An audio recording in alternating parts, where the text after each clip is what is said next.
Hi folks, I'm Kevin from the Canyon River Grill, and today we're here with Chef Taichi Kitamura, who is probably one of Seattle's most beloved and acclaimed sushi chefs.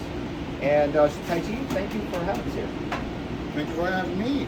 So we came to find out a few things about the way you select knives and take care of knives and sharpen knives. But first I wanted to ask you a little bit about your background. How did you become a sushi chef? Yeah, so I worked in Japanese restaurant the whole time I was in college. And then I met Shiro Kashiba, who owned sushi restaurant in Belltown in Seattle. I worked there until I graduated college.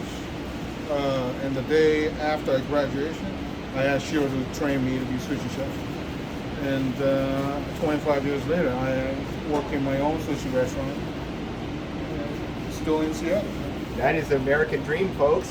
So it wasn't long ago. It seems like forever now, but it wasn't long ago. I was sitting right there, and I was watching you cook, and it was omakase. I was here with another friend of mine, and I was admiring your knife skills, chef, and how you use your knives. And so I want to come out here today and ask you to tell us a little bit about your knife collection and how you take care of your knives, and then finally, most importantly, how you sharpen your knives and store your knives after. Okay, yeah. Talk about knives? Yeah, okay. Let me share my collection with you. So this is Yanagi or sashimi knives. This is the one we use the most. We slice fish with this. And this is a type of Yanagi knife that's designed for very thin slice. We call it fugu knives because fugu is the puffer fish. It requires us to slice it super paper thin. This one is a type of deba, especially large one. And deba knife, both are deba knives. They're designed for filleting and also use it as cleavers when you want to cut the bone or dislocate the joints. We use this knife. These two are nakiri or usuba, very thin blade designed for slicing vegetables. This one is for carving. When you want to carve a piece of carrot into a maple leaf shape, this is a knife we use. So how do you clean your knives and take care of them in between use? So in between uses, keep in mind these are not stainless steel, so you got to keep it very clean in between use. And I use barkeeper's friend to keep it. That blows me away, chef. That blows me away. I thought that there would be some ancient traditional preparation for your knives. Yeah, I like that stuff. But hey, it works. I mean, obviously, you know what you're doing. And so the other thing I wanted to ask you is, one, a lot of times, I've been working in kitchens for a long time, and it seems like every kitchen I ever walked into, I see somebody's got a couple of sharpening stones, and they're all invariably clogged up with oil. And I noticed that would never happen in a Japanese restaurant. And No. tell us a little bit about your stones and what you do. So stones, I have 3 kinds: coarse, medium, and fine.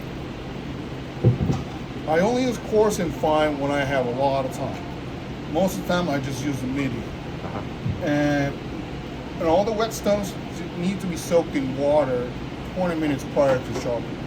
So going back to oil, oil does not exist in sharpening knives for Japanese knives. So yeah, you just make sure it's nicely soaked and wet before you start sharpening. And shall I? Yeah, walk us through the technique. Yeah. So this is amazing, folks. You want to watch this carefully. Obviously this is a very long, thin blade, and you start from the top, and then you see this over here. It's a little rounded, so you want to use kind of a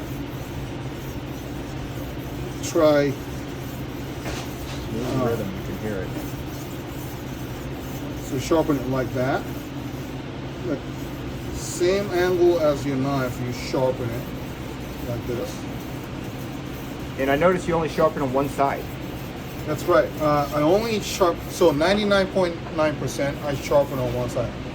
And at the very end, I sharpen the other side. Yeah. like that. uh-huh. So start from the top. I'm going to do this real quick. Start from the top, work your way down, little by little, sharpening the entire blade this way.